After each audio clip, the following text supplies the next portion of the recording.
des femmes. Et on cite donc à la fin Eva Perón, Jackie Kennedy ou Diana, qui ont eu un pouvoir réel.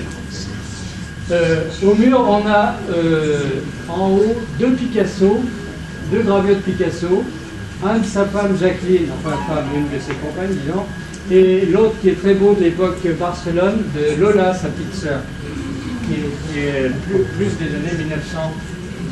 Ensuite, vous avez un Léonore Fini en bas, un François Gillot qui était la compagne de Picasso, et la gravure du roi Louis XIV qui trône au milieu de toutes ces femmes est intéressante si vous regardez en détail, parce que en fait, c'est le roi qui règne sur les cœurs.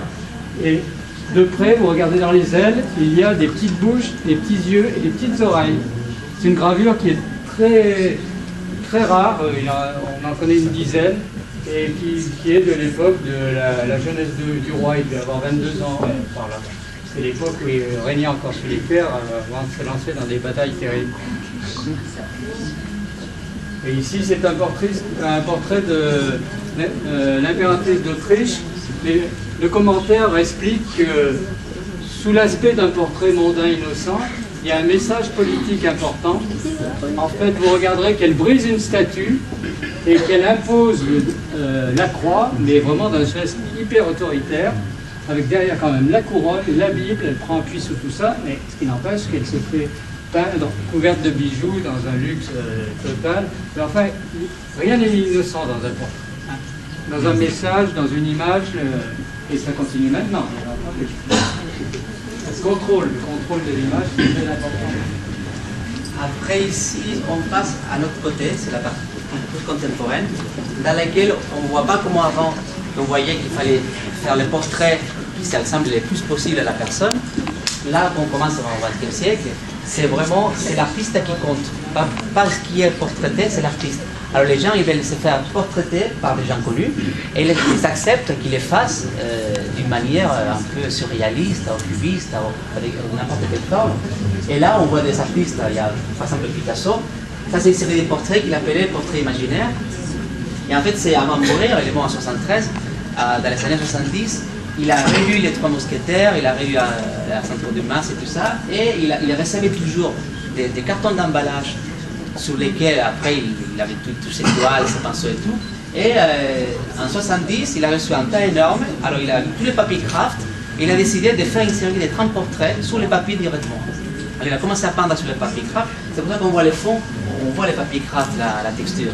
Et après, un an après, Marcel Salinas, un grand lithographe, il a repris tous ses dessins sur des lithographies pour les commercialiser après. Il a fait une série pour les vendre en Amérique et une série pour les vendre en France. Après, on trouve des portraits comme celui-là, c'est des Javier Vilato, c'est le neveu de Picasso. C'est un dessin avec les craies et les pastels de 1951, et justement, c'est la compagne du neveu de Picasso.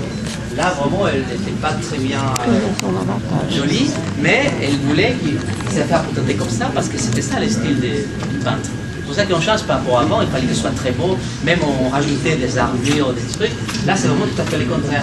Là, c'est pareil, c'est un peintre catalan, et c'est le portrait de Genia Melikova, c'est une danseuse qui dansait avec la marquise de Cuevas. Alors, elle était très belle, on voit le visage, mais ce peintre-là, il faisait des coups de crayon et des coups de couleur. C'est ça qui était intéressant. Alors, elle était très contente de faire ça, et justement, on a arrivé à voir les pastels, mais après, il a fait les mêmes portraits en tableau, lui sur toile. Il y a lithographie. Après, on passe à un peintre français, Léon Bisquier, qui lui, il a fait tout dans les styles des fresques romans. C'est-à-dire qu'il a fait toutes les peintures, il peignait toujours dans les curves, dans les trucs comme ça, les pastels, les couleurs. Et plusieurs de ces peintres-là, ça c'est un moment de sa vie, après ils sont bousculés complètement dans l'abstraction. C'est-à-dire que par exemple, Bisquier, les tableaux des dernières années de sa vie, c'est complètement abstrait. C'est que des lignes, un carré, des cubes. C'est pour ça qu'on change complètement de style. Et après, il y a Arroyo, c'est un peintre, un des créateurs de la nouvelle figuration. Et lui, là, on voit quand même qu'il fait une critique de la société. C'est-à-dire que là, on a fait un portrait qu'il appelle Monet 2, c'est-à-dire un poussière. Et là, on met tous les signes de l'argent. Il y a les francs français, parce que c'était des années 80, il y a la livre, il y a le dollar, et il fait un portrait en mettant tous les symboles du monde de la consommation. Après, derrière, on voit à gauche une importante gravure de Dali. C'est des séries qu'il appelle la chimie des philosophes, et celle-là s'appelle l'immortalité. Et en fait, dans la tête, qui en fait est blanc, il y a à la pointante, il a fait des portraits des philosophes, mais en fait, quand on le voit de loin, on aperçoit le portrait de quelqu'un, et en fait, c'est Gala, c'est sa femme. Et lui, il a peint dans les années 40 sa femme des dos, qui regarde à Cadaqués, la mer, avec toujours les cols marins.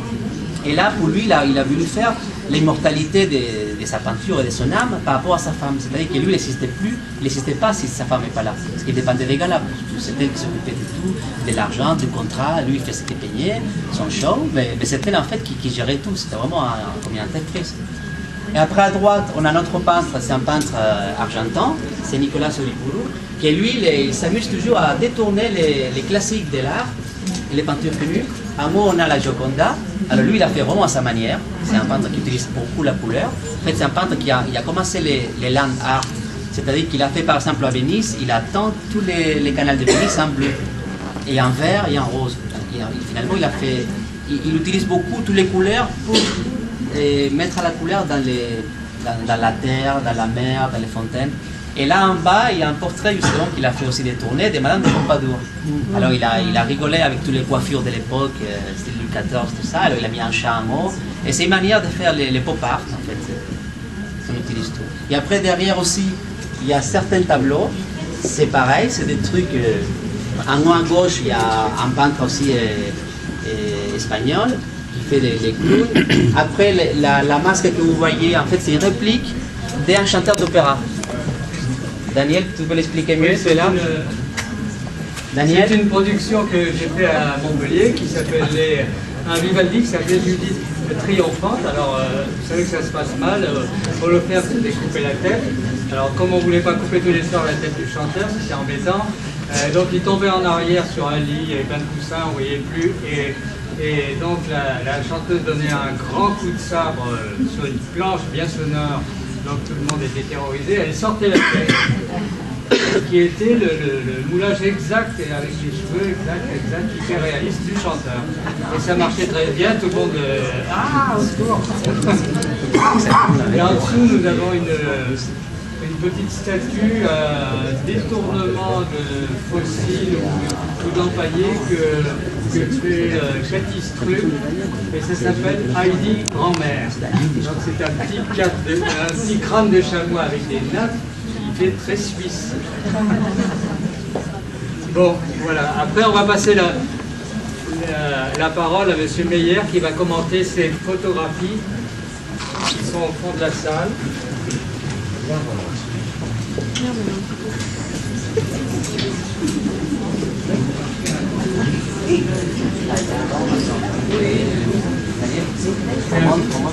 Oui, pardon.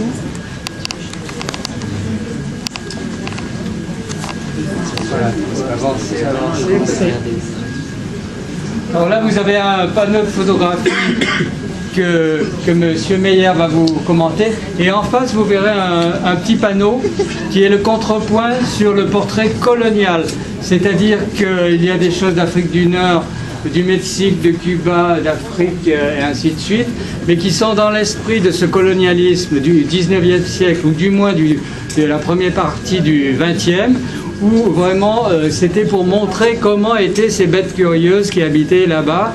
Et on sait que dans les grandes expositions coloniales ou internationales, il y avait des zoos humains, c'est-à-dire que vraiment les sauvages étaient disposés, les sauvages comme ils les appelaient, étaient disposés derrière des grilles avec la reconstitution des paillotes. On leur demandait de faire la cuisine devant les gens et ainsi de suite, quoi.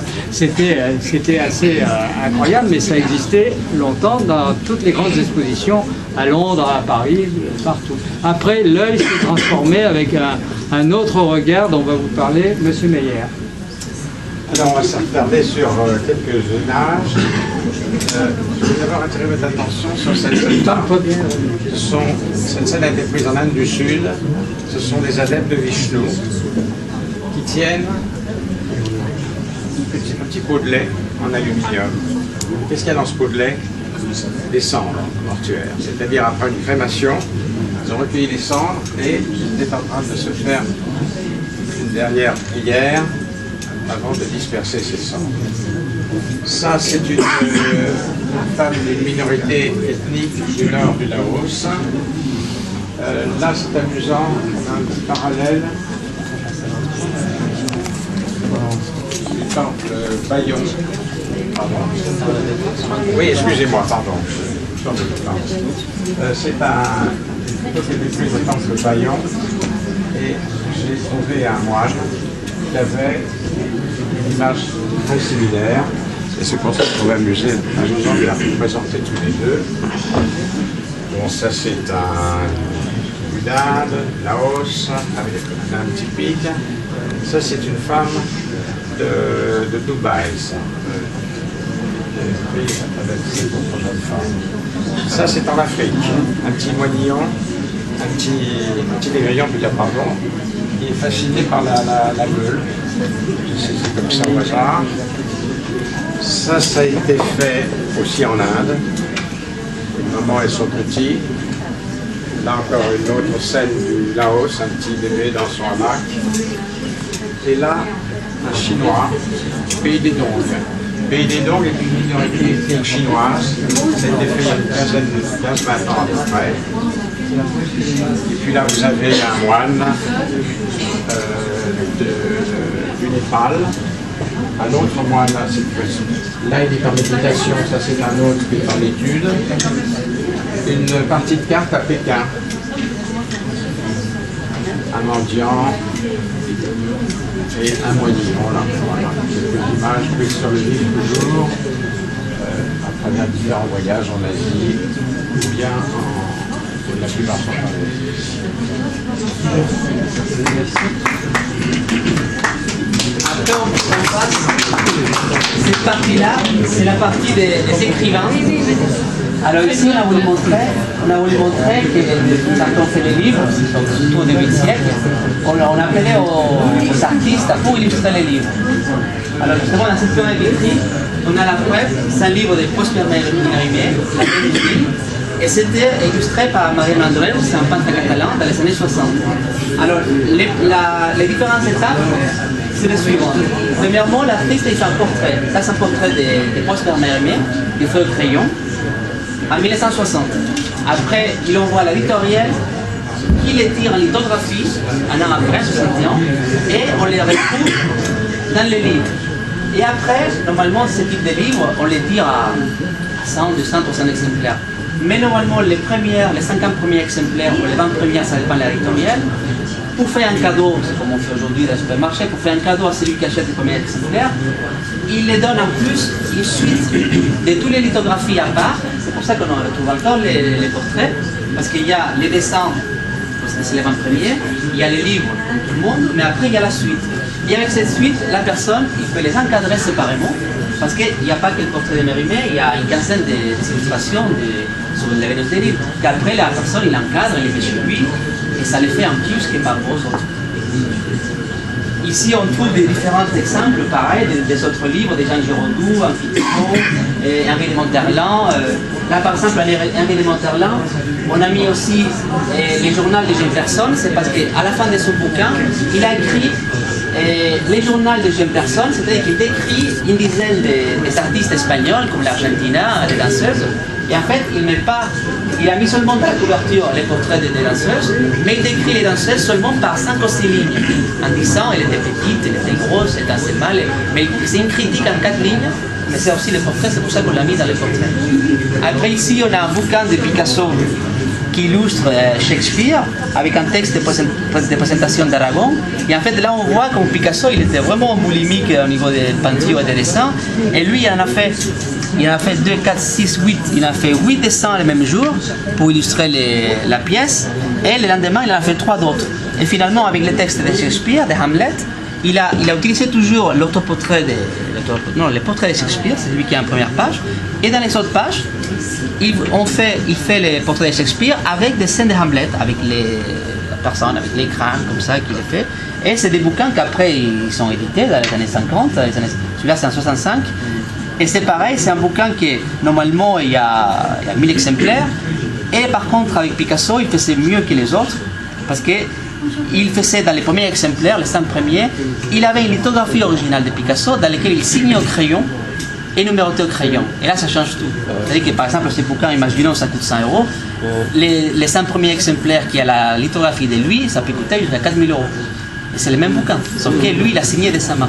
C'est ça, quand on arrive à un niveau comme ça, c'est la signature qui compte. Celui-là, il est passé. Après, ici, il y a un autre livre de Picasso. Justement, son travail de céramiste. Parce que lui, il est allé dans les années 40 à Valoris.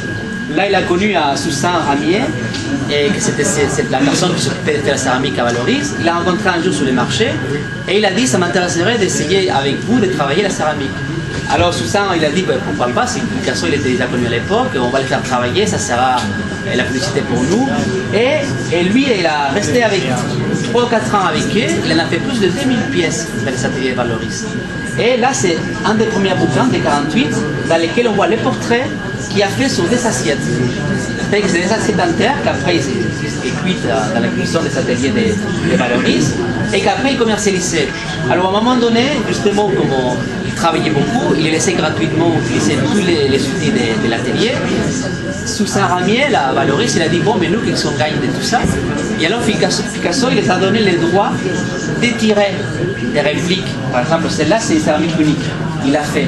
Alors, il a laissé à Saint-Ramier de faire 100 tirages, dans lesquels derrière s'écrit empreinte Valoris, édition Picasso. Et comme ça, il pourra commercialiser, et l'argent, c'est pour les ateliers de... C'est-à-dire qu'il y a un échange de 5 ans de travail avec eux, et Picasso, il en a fait quand même plus de 2 ou 3 000 €, il y en a moins 500 qui sont après des retirages. Mais qui même des retirages, dans le marché, ça coûte une fortune. C'est-à-dire que tout le monde a gagné dans l'histoire. Et après, on passe à notre bouquin d'André Malraux, illustré par Arroyo, et c'est pour dire les mêmes choses que par rapport au bouquin du début de siècle, mais maintenant c'est plus contemporain. Mais c'est le même système, c'est-à-dire qu'il y a les livres qui ont été faits, la couverture par un artiste déjà, dans ce cas-là c'est M. Duval. M. Arroyo, il a fait les lithographies, là c'est des portraits, il a fait Jean Moulin, Jeanne d'Arc, et ça c'est le portrait de Malraux. Et c'est Oraison funèbre, les livres. Et c'est pareil, là on peut le voir de près après, la justification du tirage. C'est-à-dire qu'il y a les 10 premiers exemplaires, ils comportent en plus des bouquins. Il y a ces lithographies qui en théorie sont pliées, ils sont dedans. Si vous regardez, c'est la dimension, on les met dedans. Et ça dépend des exemplaires, il y a 500 exemplaires. De 100 à 500, on vous donne que les bouquins. Dans les 50 à 100, il y a les bouquins plus les lithos dépliés, parce que sinon ça, on voit la marque des lithos, et c'est comme on a fait, on peut les encadrer. Ça c'est une des exemplaires qui avait à part une espèce de chemise avec les 10 lithographies à part. Et après il y a les portraits. Et les premiers exemplaires, les 10 premières, ils sont les mêmes, sauf que, comme on avait dit pour Picasso, signés au crayon et numérotés au crayon. Et là il y a les prix, quand ils l'ont fait en 84, les prix qui s'appliquaient à l'époque, 1 franc chaque tirage. Sauf qu'après, 20 ans après, ça a évolué. C'est ça que les collectionneurs qui gardent et tout ça. Et maintenant, Daniel, il va expliquer les masques. Oui. Alors, là, on a un panneau spécialement sur les masques de carnaval, parce qu'un roman, c'est une obligation. Hein. Carnaval, c'est très important. Et puis, on a l'histoire de notre carnaval terrible de la Renaissance. Mais vous avez ici un masque du film de Ariane Mouchkine, dont j'ai eu l'honneur de faire les costumes et une partie des accessoires, qui est en haut. Il y avait à peu près 200 masques, tous différents, le visage était le même, mais le tour a été sculpté et était peint différemment pour la grande scène du carnaval à Orléans, pour ceux qui ont vu le film, n'est-ce pas? Et en dessous, vous avez encore 2 masques du film, et les autres sont des masques italiens, et ça c'est un masque de Nicole Princet qui recrée, suivant la tradition, c'est d'après un masque d'Arlequin, mais elle en fait une relecture, elle fait des créations. Après, je vous explique tout de suite parce que ça s'appelle les mini et l'endroit est mini aussi. On peut rentrer que 2 ou 3 et c'est en fait, vous verrez, le portrait dans tous ses aspects extrêmement petits. Donc il y a des choses de la vie de tous les jours, on manipule du portrait tous les jours, les billets de banque, les pièces de monnaie et les timbres, qui ont très vite été conquis par les tenants du pouvoir pour divulguer leur image, puisque à l'époque, vous verrez un assignat de la Révolution française où il n'y avait qu'un symbole du coq avec la loi, et après, bien entendu, avec surtout la poste, puisque c'était divulgué partout en France et en Europe, c'est à partir surtout de Louis-Philippe que l'image du roi apparaît partout, et après de Pire Empire, et après on connaît l'usage qu'en ont fait les dictateurs tout poil d'Amérique du Sud et ainsi de suite pour apparaître partout. Et vous avez des choses plus précieuses, une pièce de monnaie trouvée dans les fouilles de Mours, une pièce de monnaie romaine, et une miniature qui était un moyen justement de se faire connaître. On envoyait la miniature pour montrer la tête de son nouveau gendre ou de sa belle-mère, puisqu'il n'y avait pas de photo. Maintenant, on est tellement habitué à la photo, on ne se rend pas compte qu'il fallait aller chez le peintre. Il n'y avait pas d'autres moyens. Donc on partait souvent quand on est loin en voyage avec 4 ou 5 miniatures pour montrer lorsque la famille s'était agrandie. Voilà. Bon, là c'est un peu difficile d'accès, on peut passer devant les voir. Et oui, les rois, ils faisaient comme ça, il y avait des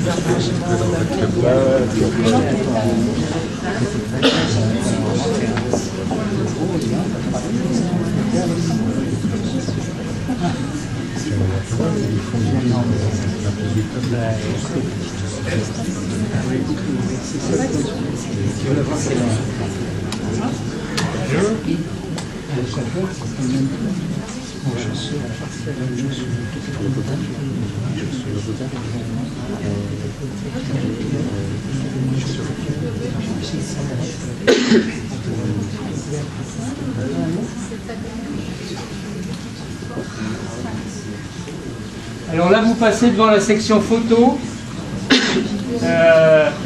Il y a des éléments qui sont intéressants, comme une photo de Dora Maar, qui était donc la femme de Picasso, une photo très touchante du peintre Lacerna.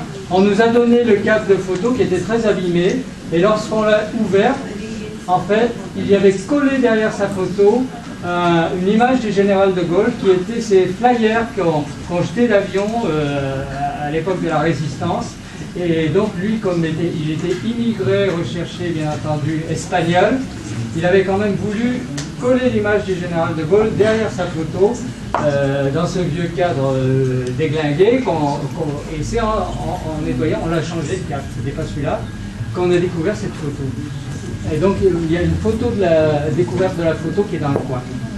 Après vous avez le photographe de Castro et de Che Guevara, Raúl Corrales, qui a fait une photo à l'ambassade du Venezuela. Et ici 2 albums de photos, un avec des photos de Nadar et un avec des photos des courses à Longchamp.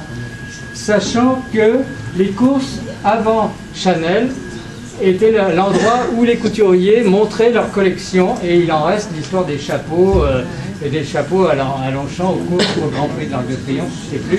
Et c'est Chanel qui a décidé de faire ça chez elle et de coder le défilé avec une main dans la poche, le bassin comme ça, je vous le fais pas mal, et puis je sais pas quoi, il fallait tenir le collier. Enfin, elle avait vraiment codé le truc, et c'est resté jusqu'à maintenant. Il y a toujours cette espèce de démarche un peu pintadesque, étrange, n'est-ce pas? Et ça vient des défilés de mode, mais en fait, il n'y avait pas du tout de défilé de mode autrefois, et c'était les courses à Longchamp. Après, la photo de Dora Maar, là, qui est derrière de Lacerna, que c'était une des femmes de Picasso avant François Gillot, et c'était lui qui avait l'exclusivité de photographier les Guernica de Picasso. Et qu'il avait interdit à tout le monde de photographier, et c'était seulement elle, que c'était sa partenaire à l'époque, qui avait le droit de photographier tous les jours l'évolution des Guernica. Et qu'après, il a mal traité, ils sont finis très mal. À la fin, quand ils ont séparé, Picasso il avait offert une vague dans laquelle dedans il y avait un petit clou. que je vais faire. Très espagnol. Et là, c'est une série de photographies de Nadar sur les acteurs et les actrices de la comédie française. Bon, après, on passe à une section qui est un petit peu traitée, si vous pouvez avancer encore, qui est un peu mise en scène d'une façon ludique, parce qu'il faut travailler pour tous les publics, il faut aussi que les enfants aiment.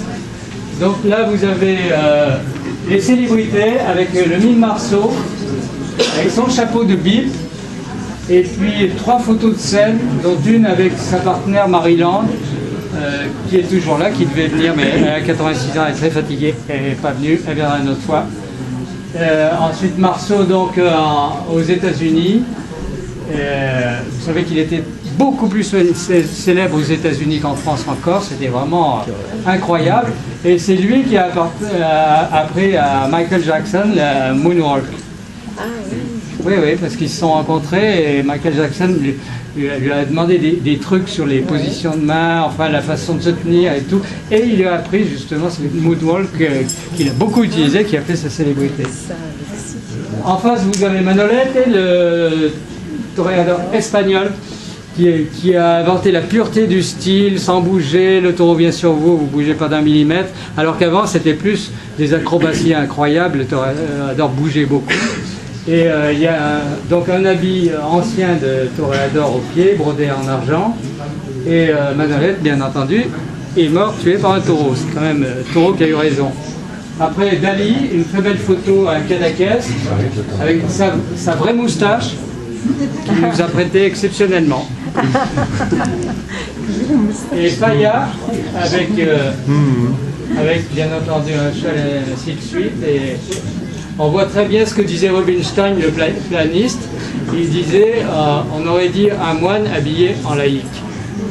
Alors Faya a fait une musique espagnole extraordinaire, mais il avait une tête d'enterrement, c'était le cas de dire, il ne souriait jamais, il était d'une tristesse totale. Et on le voit bien sur cette gravure. Après, on a les 2 Napoléons comme célébrité, et ça, un instrument les plus terribles, les plus efficaces de célébrité de Napoléon, ça a été l'image d'Épinal.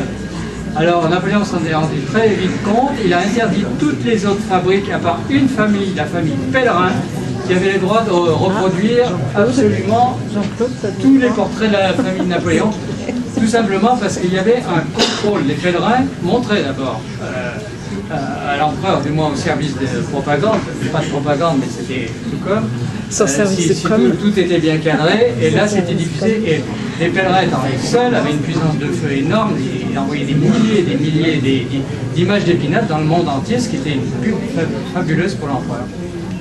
Et après on a l'autre prétendant au trône qui y est arrivé.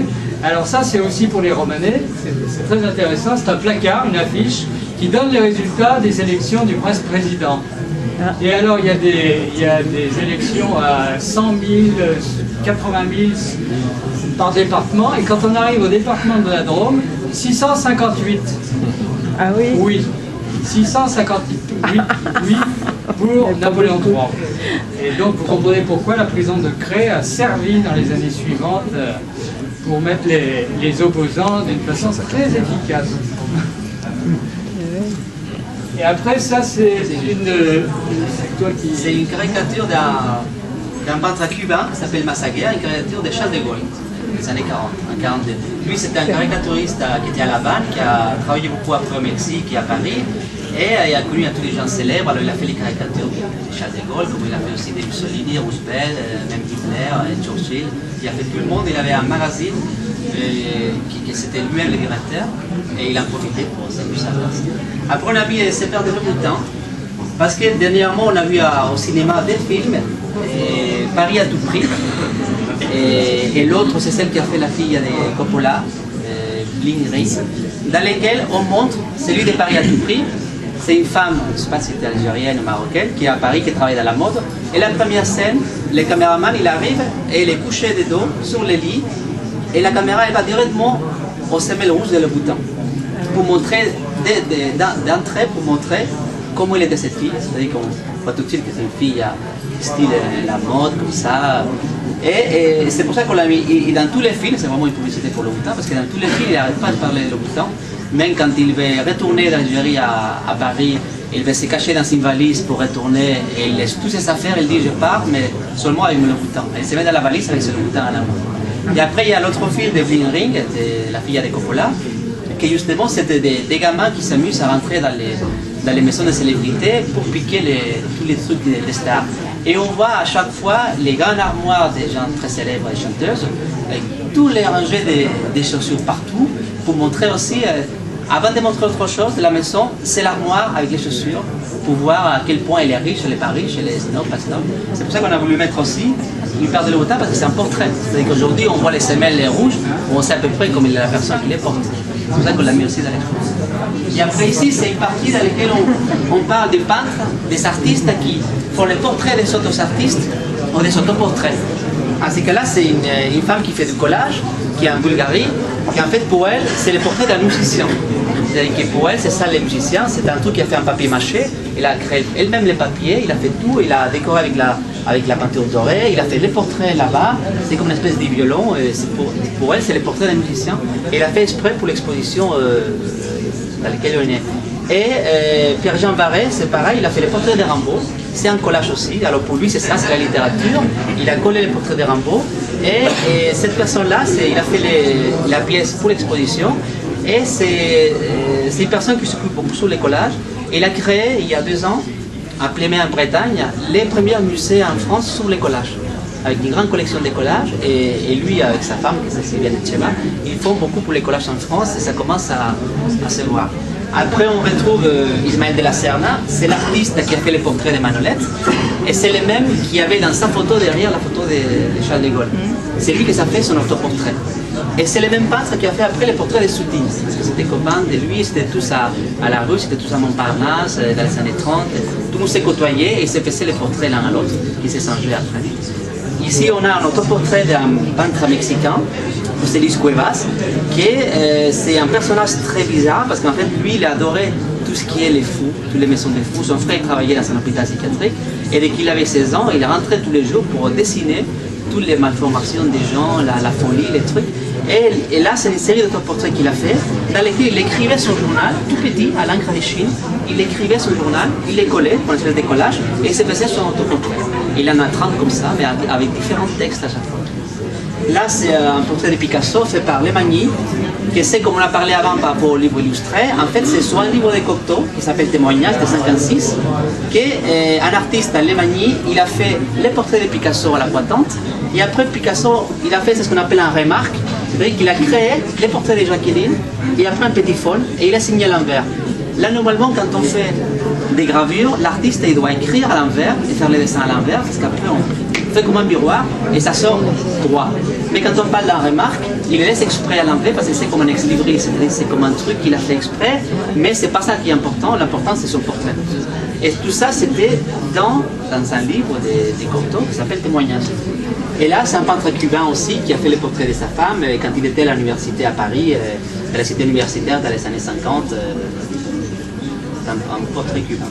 Et lui, c'est un sculpteur espagnol qui s'appelle Juan Cristobal, qui a fait en bronze dans les années 30 les portraits d'un autre espagnol qui est Fabián de Castro. En fait, ce personnage, c'est un pays célébrité en Espagne parce qu'il est arrivé à Paris, c'était un gitan, il appelle Fabián les gitans, et en fait, il jouait la guitare, il faisait des disques, des trucs, il faisait aussi la corrida, et à un moment donné, il a vu les musées, les peintures de Goya, et il a dit, moi je me sens très proche de cette peinture. Et il a commencé à peindre le style de Goya, des peintures très noires, très sinistres, mais très, très, très jolies en même temps. Et il a eu un succès énorme. Du coup, il a arrêté la guitare, il a arrêté les disques. Et c'était les gitans de Montparnasse, tout le monde les connaissait. Et c'est pour ça qu'après, son compatriote Juan Cristobal, il a fait son portrait, il est signé là, Paris 1930. Il a tiré un bronze. Mais on voit vraiment la tête des gitans avec tous ces trucs. Et ici, on passe encore aux autoportraits. Au portrait d'artiste. Alors celui-là, c'est un peintre français, Emilio Bourguin, qui était peint par Daniel Sabater, un peintre catalan. Ici, on trouve un peintre de Galicie, en Espagne, c'est son autoportrait, qu'il a fait lui-même. Celui-là, c'est la photo de Daniel Sabater, le peintre qui a fait ce portrait-là. Après, ça, c'est un tableau de Daniel Auger, qui est quelque part là. Ouais. Alors, c'est un autoportrait, et en fait, c'est un portrait qui a fait des mois. Et il a à la maison un singe empaillé dans lequel à l'époque on faisait un singe de 1900, il y a 100 ans déjà. il n'a pas tout exprès, et qui a les mains comme ça parce que c'était fait exprès pour porter un cadre. Alors lui, il a en profité, et sur ce cadre-là, on l'a mis ça. C'est-à-dire que ça, normalement, il est comme ça. C'est pour ça qu'on a mis la photo. Il a les singes qui tiennent les cadres. Et alors, il a fait le tableau en faisant les singes qui tiennent à son tour un cadre dans lequel je suis dedans. Et après, il m'offre un cactus. Parce que moi, il y a 2 ans, j'ai exposé ici Pied des cactus, une exposition dans la chapelle, c'est tout sur les cactus. Et ça, c'est vraiment moi, c'est notre autoportrait au cactus. Alors là, on voit un style Archimboldo dans lequel j'ai reconstitué un portrait avec les épaules, les trucs, les yeux, et tout fait avec des cactus, et on recompose un visage. Et celui-là, c'est notre tableau de Daniel. Daniel, ah oui, c'est moi. c'est une compositrice de musique.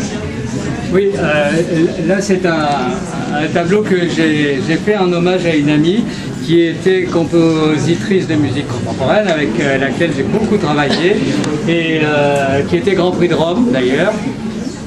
Et donc c'est un tableau un peu de deuil mais qui reste quand même assez drôle parce que c'était une femme qui avait une vitalité extraordinaire.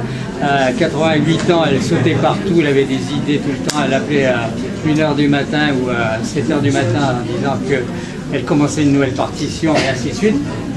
Donc il y a à la fois ce groupe d'enfants qui pleurent avec les instruments brisés, bon, et elle est assise sur un rocher, elle s'appelait Adrienne, donc c'est Ariane, j'ai mélangé Adrienne Anaxos sur son rocher qui attend qu'on vienne la sauver, mais elle est entourée de 2 loulous pasoliniens qui sont des voyous. Elle aimait bien les voyous d'ailleurs, elle a trouvé très sympa les gens de banlieue, tout ça. Elle habitait avenue Foch, mais elle trouvait très bien tout ça et elle était très à l'aise avec les milieux populaires. Elle avait beaucoup vécu à Rome et à Naples et elle adorait l'Italie et le sud de l'Italie surtout.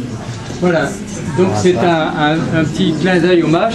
Et après vous avez une installation, un oratoire que j'ai fait pour tous les gens qui ne seront jamais célèbres, les inconnus. Parce que c'est bien joli, les Dali, Picasso et la Reine de France et ainsi de suite. Mais il y a aussi eux qui étaient avant nous et peut-être qui ont fait des choses extraordinaires. Je finis par